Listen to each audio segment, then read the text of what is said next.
সুপ্রভাত বন্ধুরা। আজ 1 মে 2024, শুভ বুধবার। বুধবার আমরা গণেশজির পুজো করি।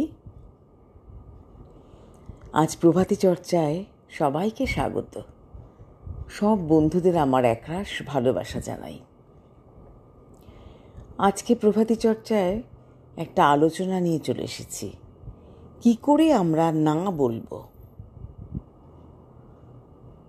শুরু করি আলোচনাটা, তাহলে আস্তে আস্তে বোঝা যাবে। আমরা ছোটবেলার থেকেই আমাদের গুরুজনরা শেখায় যে আমাদের গুরুজনদের কোনো ব্যাপারে না বলতে নেই। কেউ হয়তো বড়রা আমাদেরকে বলল কোথাও যেতে, তখন আমাদের হয়তো ইচ্ছে করছে না, কিন্তু আমরা নাও বলতে পারছি না।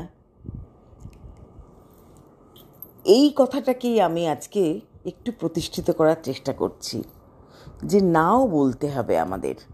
সময়ে সময়ে আমাদের না বলাটাও জরুরি। কিন্তু আমাদের ছোটবেলা থেকে শিখেছি আমরা যে গুরুজনদের না বলতে নেই, কিন্তু প্রিয়জনদেরও অনেক সময় না বলতে হয়। হয়তো প্রিয়জনরা বলছে যে চলো আজকে অমুক জায়গায় যাই, কিন্তু শরীরটা খুব একটা পারমিট করছে না। জোর করে যখন যাব শরীর ভালো লাগবে না, সেটা একটা কেলেঙ্কারি। তার থেকে বরং না বলে দেওয়াটাই ভালো। সেটা আমাদের অভ্যেস করতে হবে যে আমরা বলবো যে শরীরটা ভালো লাগছে না, তাই যাব না আজকে। তখন প্রিয়জন যে সেও বুঝবে ব্যাপারটা, তাকেও তো বুঝতে হবে যাকে নিয়ে থাকবে যে তার শরীর ভালো লাগছে কি লাগছে না। হয়তো মজা করে কোথাও বেড়াতে গেলাম, ঠিক আছে, তখন হ্যাঁ বললাম। আবার বন্ধুরাও অনেক সময় ফোন করে বলে চল আজকে ওখানে যাই, অমুক মলে দেখা করি, অমুক জায়গায় খেতে যাই।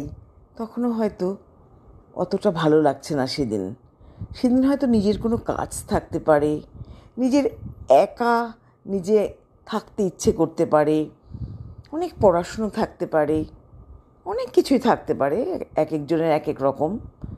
তখন আমরা না বলতে পারছি না। হয়তো ফোনটা ধরে বললাম হ্যাঁ রে দেখছি, একটু পরে ফোন করছি। সেটা কিন্তু না, রূঢ়ভাবে বলার দরকার নেই, কিন্তু দৃঢ় হতে হবে। সেটা করতে গেলে কি করতে হবে? প্রথমেই বলতে হবে না রে ভাই আজকে যেতে পারছি না। তখন বন্ধুটার হয়তো প্রথমটা একটু কষ্ট হবে, তারপরে বুঝবে যে না, ওর হয়তো আজকে কোনো কারণে যেতে ভালো লাগছে না। এইভাবে আমাদের লোককে বোঝাতে হবে। অনেক সময় দেখা যায় অনেক ছাত্রছাত্রীরা আছে যে তারা অন্যকে খুব উপকার করে, তাদের নোটস দিচ্ছে অন্যকে, তাদের পড়া বুঝিয়ে দিচ্ছে, তাদের বইপত্র দিয়ে দিচ্ছে, লেখার খাতা দিয়ে দিচ্ছে, আনসার স্ক্রিপ্ট দিয়ে দিচ্ছে। কিন্তু তাতে কিন্তু ওই স্টুডেন্টের অনেক সময় খুব কষ্ট হয় যে ওর হয়তো পড়া থাকবে, সেই বইটাই দিয়ে দিয়েছে, তাকে না করতে পারছে না।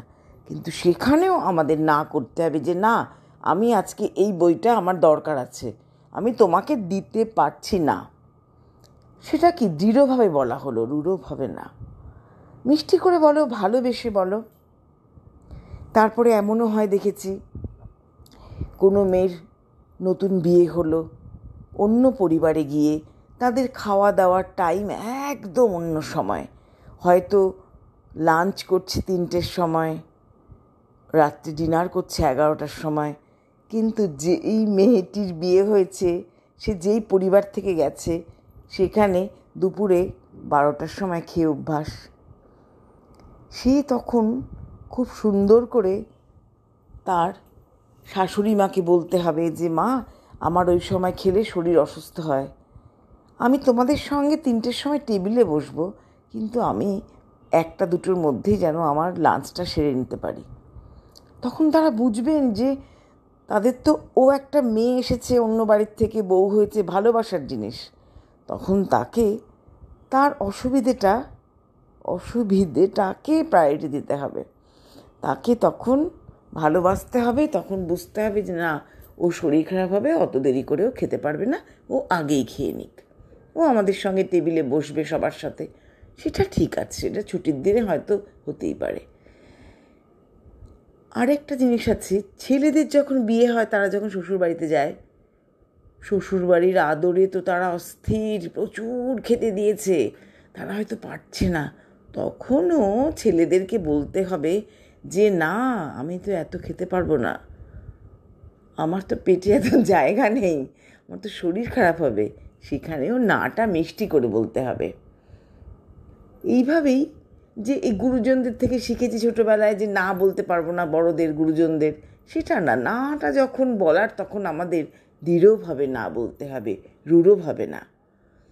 ভালোবাসা দিয়ে সবাইকে জয় করা যায়।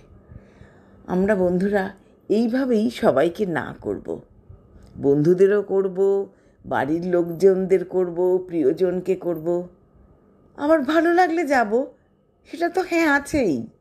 যে না বলা, সেটা কিন্তু ভীষণ কঠিন, সেটা কিন্তু প্র্যাকটিস করতে হয়।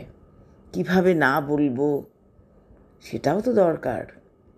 আমাদের অসুবিধা হয়েই যাচ্ছে দিনের পর দিন, তবুও আমরা তাদের সাথে বেড়াতে যাচ্ছি, ঘুরতে যাচ্ছি, এটা তো ঠিক নয়। আমাদের ইচ্ছের বিরুদ্ধে কাজ হচ্ছে, ইচ্ছের বিরুদ্ধে আমরা বন্ধুরা কখনোই কাজ করব না। আমরা একটু চেষ্টা করি না বলতে, না বলাটা একটু অভ্যেস করতে হবে। বন্ধুরা, আমরা এইভাবেই এগিয়ে যাব। সবাই খুব ভালো থেকো, আমার পাশে থেকো, প্রভাতী চর্চা রোজ শুনবে, সাবস্ক্রাইব করে নিও নতুন বন্ধুরা, কমেন্টস তো করবেই, লাইক করবে, শেয়ার করবে। সবাইকে একরাশ ভালোবাসা দিয়ে আজ বিদায় নিচ্ছি।